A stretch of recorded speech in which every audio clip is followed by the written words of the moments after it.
Hey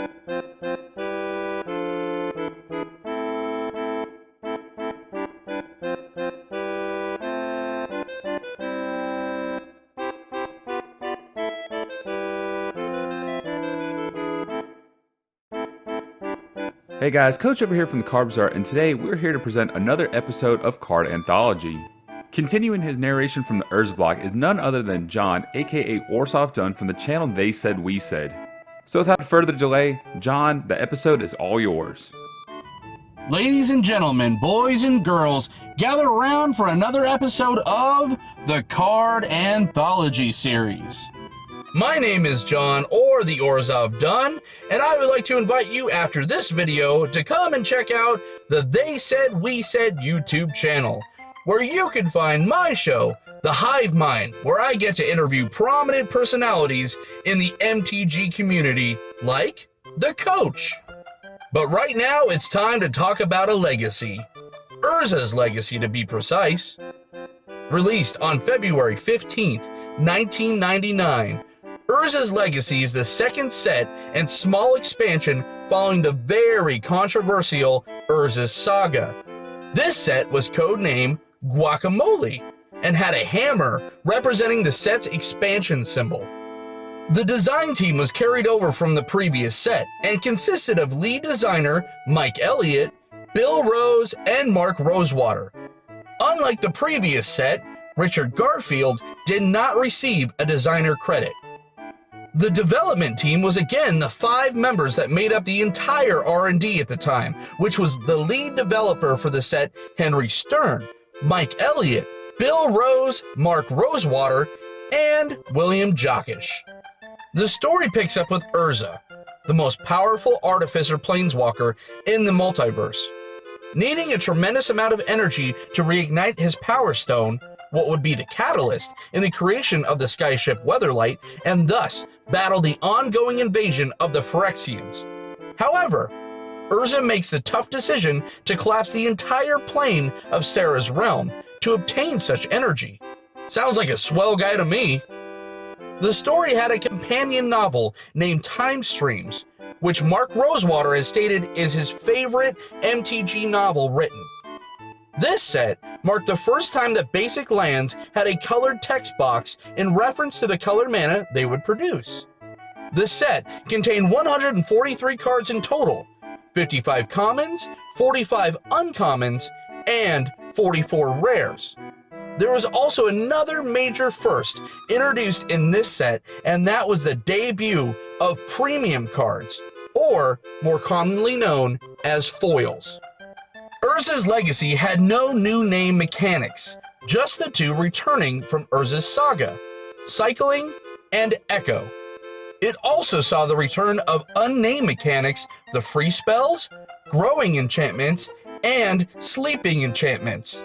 As seen on the cards, Hidden Gibbons, Lurking Scourge, and Opal Avenger. 3 new creature types were introduced. Carriers, which had a cycle all to itself, were Phyrexian creatures that you could sacrifice to give another creature -N/-N, which was equal to the carrier's creature's power and toughness, the most famous of these being Phyrexian Plague Lord. The second new creature type was Beebles. Mark Rosewater at the time was the editor-in-chief of the Duelist magazine, and he asked well-known magic artist Jeff Myricola to feature a picture of the Weatherlight Goblin Cabin Boy Squee for the cover of the magazine. Well, Jeff did just that, and he depicted Squee covered in little pink gremlin-like creatures. Morrow enjoyed them so much, he added the Beeble creature type to the game, and thus the card Bouncing Beebles was created. Beebles would not be featured in any future black-bordered Magic set. However, they did find a welcome home in silver-bordered sets such as Unglued and Unhinged. The third new creature type? Sponge. Enjoy the picture of Walking Sponge. That is all. There was a mirrored pair cycle as shown on the cards Defender of Chaos and Defender of Law. Probably the most popular of the cycles were the first incarnation of the creature or manlands. This cycle was made up of the cards Forbidden Watchtower, Fairy Conclave, Spawning Pool, Gitu Encampment, and Treetop Village. All of these lands saw some amount of high-level tournament play, with Treetop Village being the clear ace in this cycle. Let's jump into some other notable cards from the set. Avalanche Rider, one of the most aggressive creatures ever printed with Echo, was the first published Magic Invitational winner card made from the likeness of Darwin Castle, who would win the tournament in Rio, Brazil, despite being extremely ill at the time. Crop Rotation, an instant that would allow you to pay only a single green and sacrifice any land, so you can search your library for any land and put it directly onto the battlefield. Was anyone paying attention to the fact that the Tolarian Academy was in Standard at the time? Geez, wizards!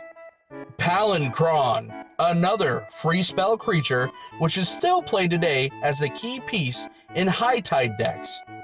Defense Grid, which would make it very difficult for your opponent to play spells on your turn, essentially turning off counter magic.